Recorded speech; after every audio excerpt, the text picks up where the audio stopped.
Oh.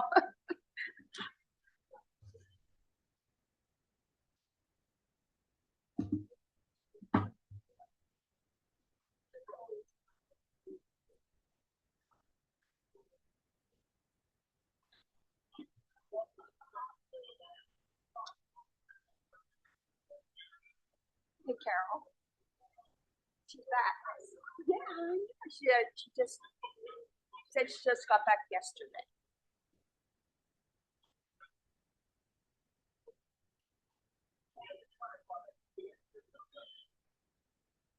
Hey, Steve.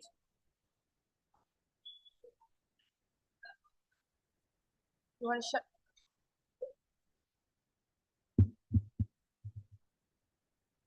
Good morning, everybody. We're going to call the meeting to order. Everybody would rise and pledge allegiance to the flag.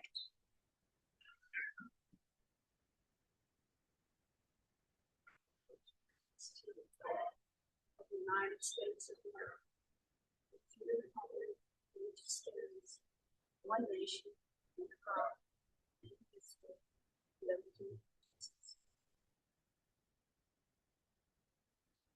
I'm going to introduce our officers. President, of course, you see her standing here. Vice President Larry, Secretary Bruce, Treasurer Gordon. We have Steve Morris, he's Tech and Membership. And we have introduction of our at-large members. Bob Whalen, he's our Fallen Veteran Program, and he's our chaplain. Dan Cook. We have Carol Taylor. We have Dick too. He's coming right in the door. And we have two new at-large members. We have Jim Avernoff, and we have Malcolm Potter. Okay, there's Malcolm. All right, and of course, we have to do honorable mention to Dennis Abrams. He's our donut wrangler.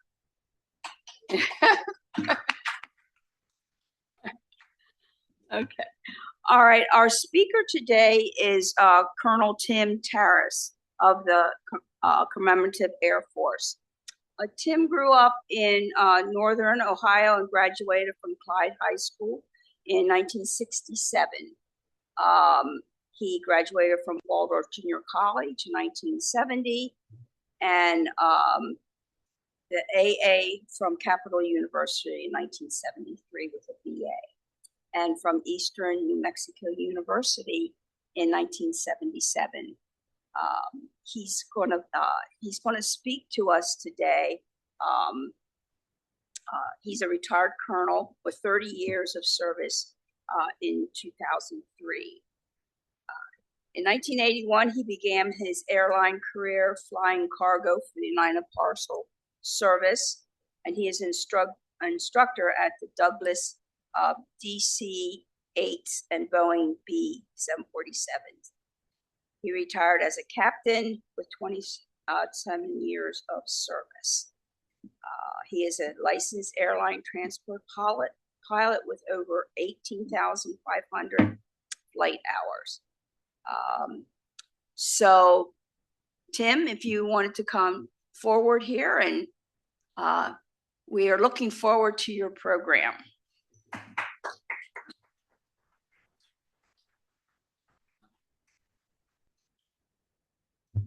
I'm glad to see everybody on this Detroit day. I washed my car yesterday because I'm going to Texas when this briefing is over, and I think I wasted my money. Thanks for having me. It's always a pleasure to be with a group like this. One of the things I came across in my career, I was an airline guy and an Air Force guy, a fighter pilot guy, you know, all those kinds of things. But I ran across this fifth grade essay, and people have blamed me for this through the years, but it was written by a little boy, I won't know names. who said, they asked him why he wanted to be a pilot.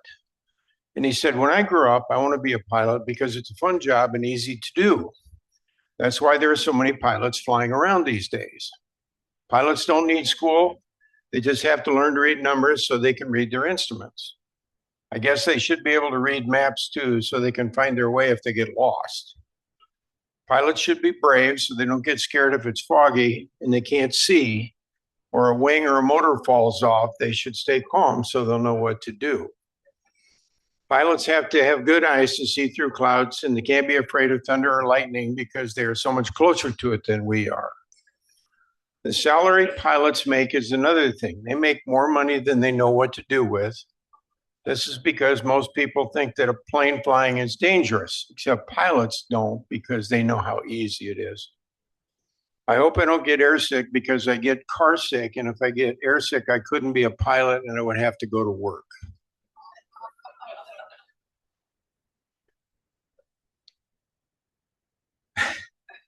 My wife said, always read that. So my military heritage stretches from the Civil War through the Spanish-American War and beyond. A distant relative, George Burton Meek, U.S. Navy, was first serviceman killed in a battle with Spain on the Maine, blown up. My parents, part of the greatest generation. My father was U.S. Navy, my father-in-law was U.S. Army, and my uncle was Merchant Marine. My mother and aunt were both Rosie the Riveters. To honor them, I was able to do this trip to Europe in 2019 for the 75th anniversary of D-Day. As part of a crew, we took D-Day Doll, you'll hear her name come up, that's the name of the airplane, to the 75th at Normandy. And I did take my 82-year-old girlfriend, I call her Doll, across the ocean, and she made it just fine. And then we left after that ceremony was over. Very impressive for a lot of reasons. We went to Berlin because Doll was an original aircraft in all of this, June 6, 44, and so on. And then we went up to Berlin and reenacted the 70th anniversary of the Berlin airlift, and she was part of that. And then we went over to the Paris Air Show, and then came home. It was 54 days. We ended up at Oshkosh, Wisconsin, a little airplane heaven of the world. So this is an excerpt from a larger brief that I have, but it'll show you what we were able to do and how emotional it was. We had over 900 reenactors in the parachute world, and all of us looked a lot like this. I did have some people ask me if I flew in D-Day, which made me feel pretty bad. I didn't know my hair was that white. But it was an emotional trip. After almost 40 years of flying, it was difficult, it was hard, but I can't even tell you how rewarding it was. So here we go.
I hope we don't have to use them. I'm not worried about that. But I don't have enough for 6 people.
gotcha.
We couldn't hear any of the music while we were working.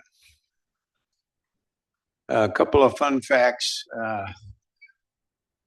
D-Day Doll had no automation, and we had to hand fly it. There was three of us. It was 32 degrees in the airplane during the ocean crossings.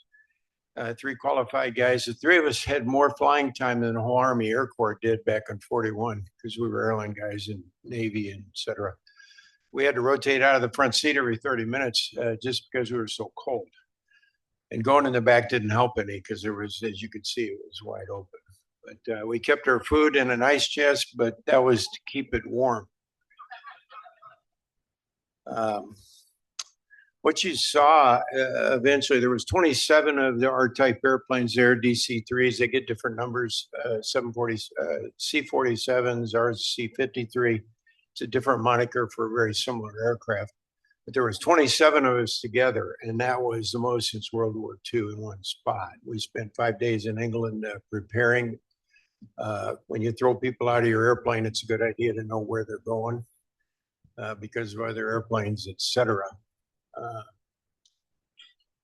morning we left for the big drop, it was 4:30 in the morning, and there was 100,000 British people around the perimeter of the airport, and it was just getting light. I mean, it was incredible. And the Europeans who have had bombs dropped on them, even generations ago, have a much greater respect for freedom and those kinds of things, I think, than many of us do. My wife was in Santerville. That was that little town you might have seen as we were approaching the drop zone. And they got to the point where they could drive no farther. They left the cars and they got to the point where they could walk no farther because there was that many people. So, and what you did see represented 1% of what was going on D-Day. And you got to remember it was dark and people were shooting at them. Way different scenario. But that's what I did a few years ago. I'm open to questions.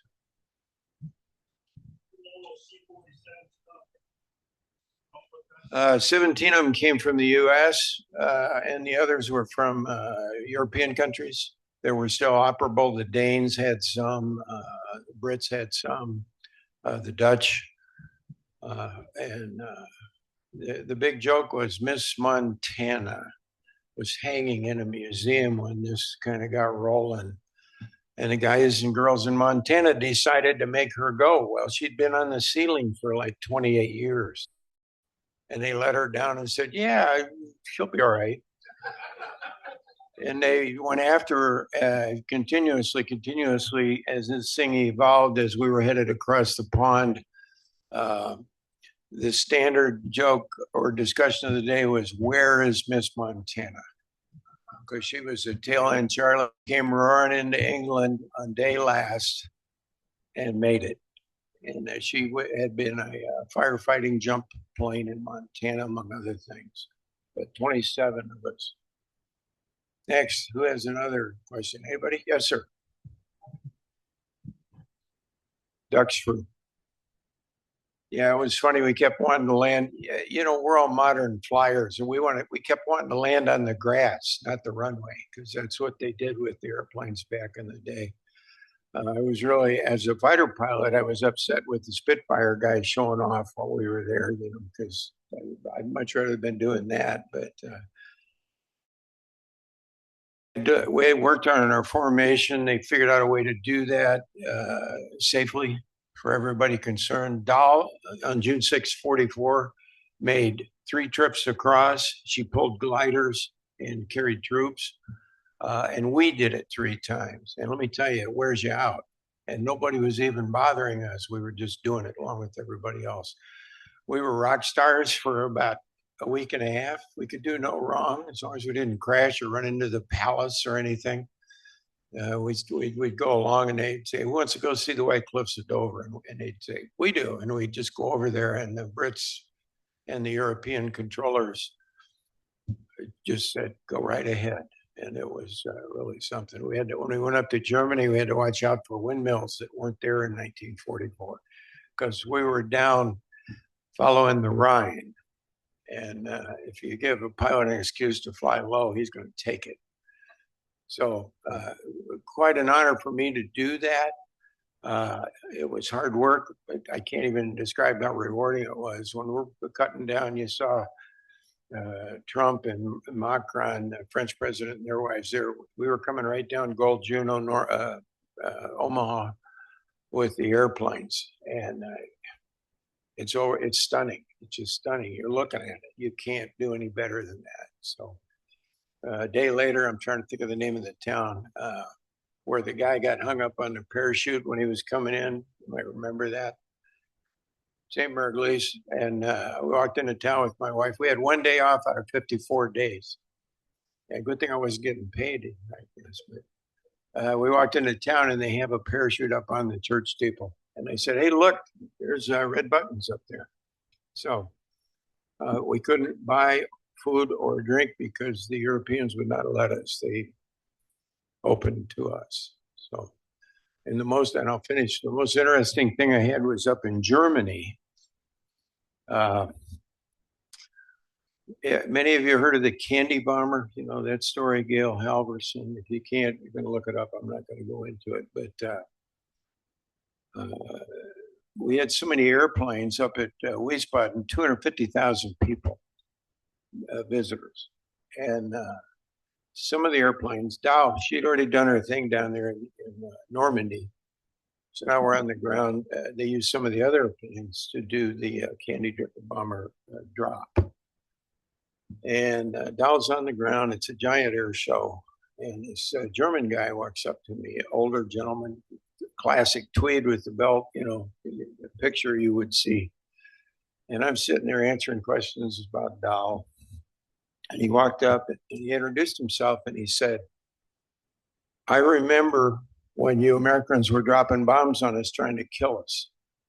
I remember my mother throwing my sister and I under tables to try and protect us. Okay. And right then the 5 airplanes came by to do the candy bomber drop. Well, D-Day Dow and the others have the same engines as B-17s. So I don't care how old you are, if B-17 came by and dropped bombs on you, you'd remember that sound. And he stopped talking for a second, looked up, and they went by and kind of did their thing. And he looked back at me. I hadn't said a word. I'm listening. And he said, I remember 5 years later when you kept us alive by bringing us food in Berlin. And for that, I'll always be grateful. The Air Force taught me to public speak. I had no response. What do you do with that, you know? And I called my wife and I said, I've had an unusual day. So the experiences go on and on. It was quite an honor to do this, and I appreciate you listening to me. Thank you.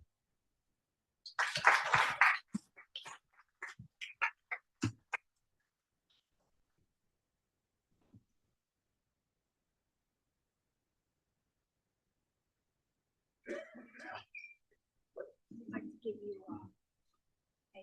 Oh boy, challenge point. a challenge point. Thank you.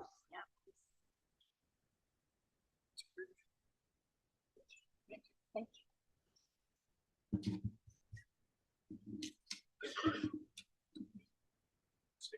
Oh, yep. Thank you. Yeah.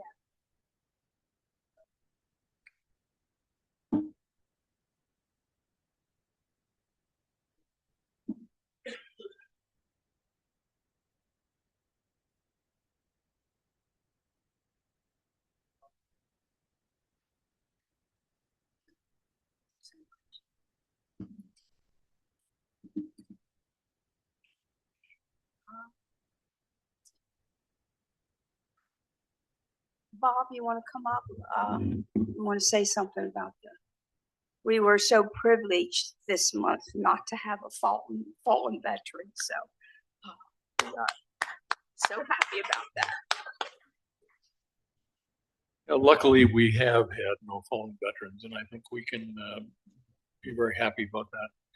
But what I would like us to think about, in spite of that, is family and friends who are in harm's way right now.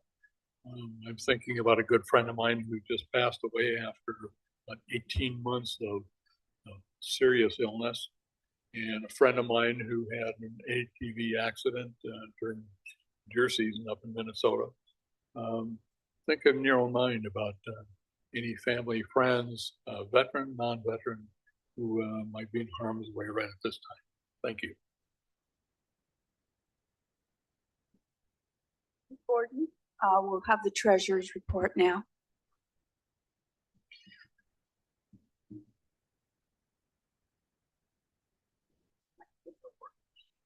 I might.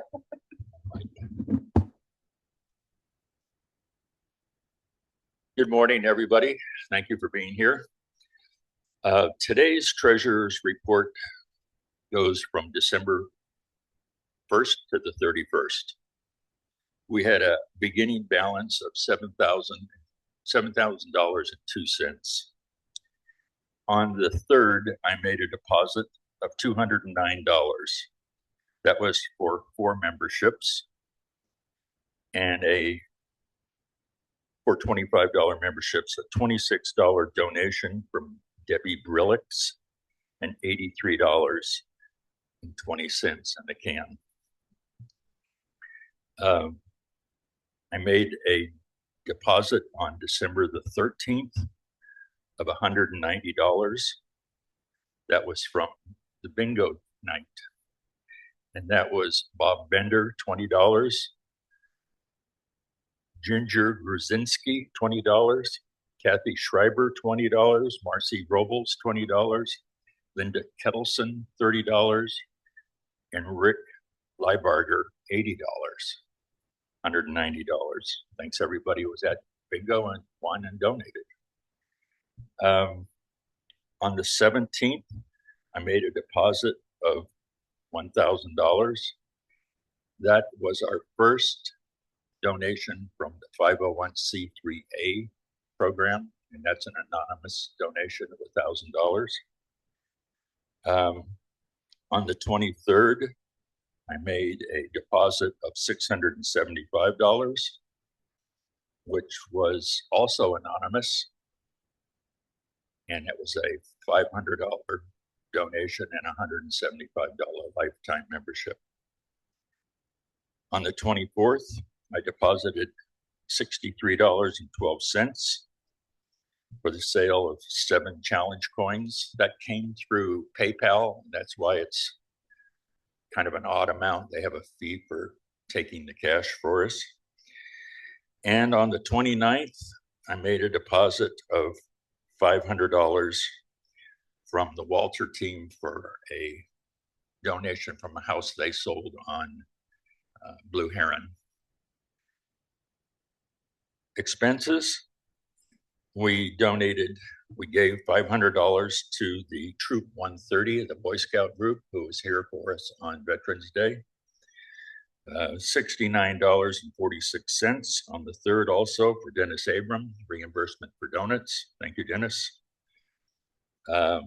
Also on the 3rd, I wrote a check for $300 to the Sunflower Chorale Corporation or Fund, just for music that they sing that they have to pay copyrights for, sheet music and other expenses. On the 3rd, also wrote a check for $121 to Dan Cook for Veterans Day reimbursement on supplies. On the 3rd, I wrote a check for $1,000 to the Patriots Pantry, which I delivered myself. On the 31st, we had a closing balance of $7,046.68. I also want to say something today that I just learned yesterday. Kind of doesn't have to do with this, but it does have to do with vets and finance. I spoke and got a call from a man at the Tucson Tax Department, where we assess our property tax. Starting this year, if you, like me, are 100% service connected, you can fill out a form and your next year's taxes will be 0. So that's a huge savings, at least 2,500 plus, depending on your house value. There was a program that Dick 2 turned me on to, not Dick 2, Tom Shambo. Same thing where I showed my proof of 100% disability.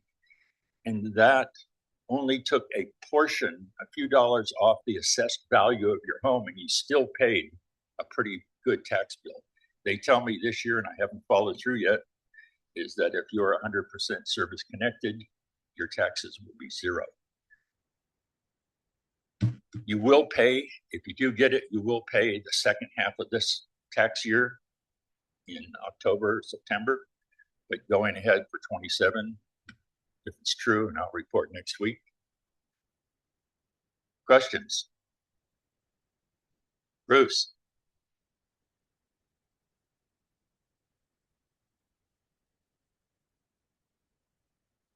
Oh, I did. I'm sorry.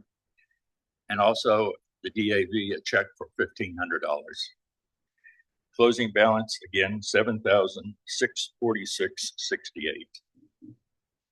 Thank you.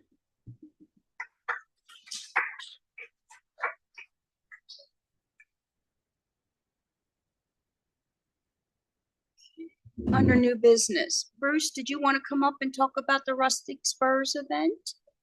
Okay. You sure can. Absolutely.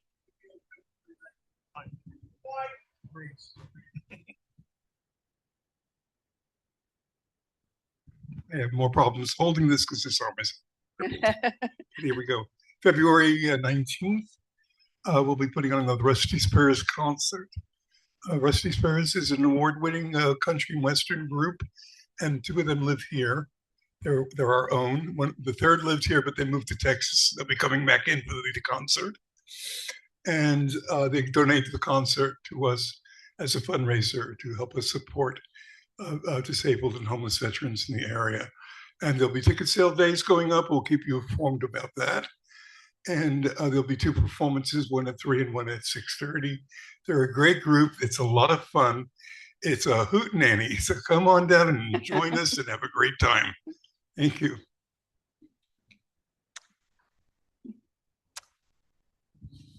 Dick, you want to come up and talk about the T-shirts? Go ahead now.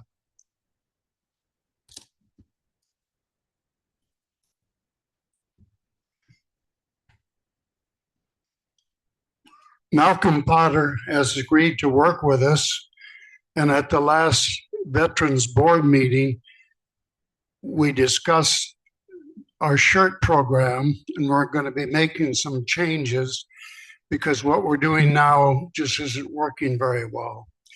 The main change would be after today, about every 3 months, we'll announce in advance. And if you want to get an embroidered item of your own shirt, hat, or anything, we'll be able to have a larger number. The way it is now, if you got 2 or 3 shirts, they're losing money, and they're doing it for us simply because we're veterans. So I'm proud to be a member of this group. We have some shirts back here that today you pay on delivery. You can order a shirt and you'll have it by the next meeting. And 3 months from now then, or this week, if you give me a telephone call, you can bring over an item of clothing and you'll be able to get it back by next week. The cost is relatively minor. It's around $15 or $20 if you furnish the item, which is very competitive. Like I say, I'm proud of the people in this group, and I'm proud to be a member. And it would be nice if more of you would decide to get a shirt. Malcolm has volunteered to work with us, and we'll be taking orders after the meeting today. Again, you pay on delivery, so there's no risk for you. Are there any questions? Thank you. I should have asked you if you want to say hello. Hello.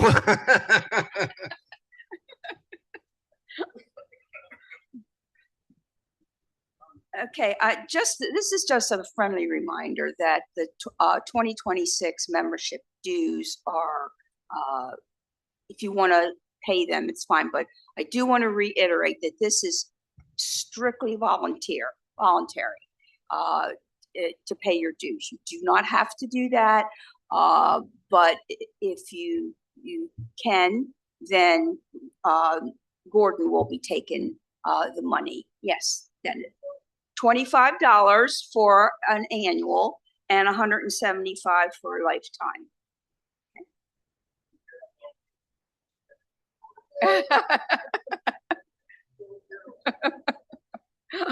And also, I want to say that there's a challenge coins that are available to be purchased. They're $10 a piece, and Steve would be handling that part of it as well. So we have a new member. Is Betty Smith here today? Oh, I guess not. She just she filled out an application, and she's in the Air Force. So maybe she'll attend the next meeting that she can stand up and tell us a little bit about herself. Do we have any new or returning attendees? I see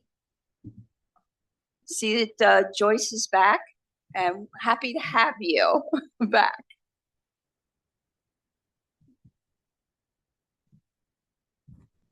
I just got back Monday. Apparently, the weather is worse here than in Oklahoma where I was. But hopefully it gets better. Glad to have you back, Joyce. Do we have anything for the good of the cause? Bob, did you want to come up and say something again? You have one thing? Okay. Yep. This has to do with the 501c contributions. I spoke of the one that we had anonymously this month or for December. I have received one for January also. And I'll talk about that one, at the next meeting and tell you who that's from. The thing I want to reiterate is when you're making the disbursement, verify where you're sending the check. Because this check came to my old address 4 years ago here in Sunflower.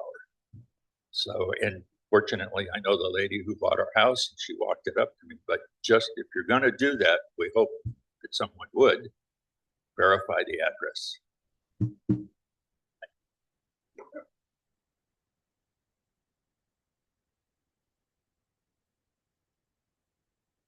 I mentioned this, I think about a month or two ago.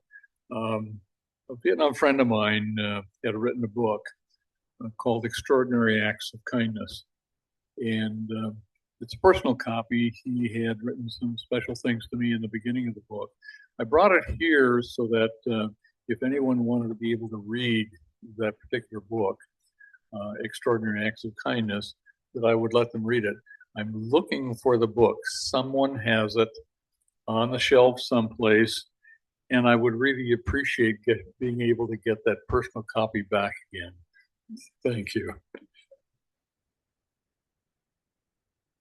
Does anybody else have anything for the good of the cause? Okay, Larry? One other thing to remember about donating to the 501c3 is be sure to use the correct name of our group. As we're organized now, it is the Sunflower Community Veterans Club. So if you're making out a check, make it out to them that way and that's what you can use to deduct it, because that's how we're known to the IRS.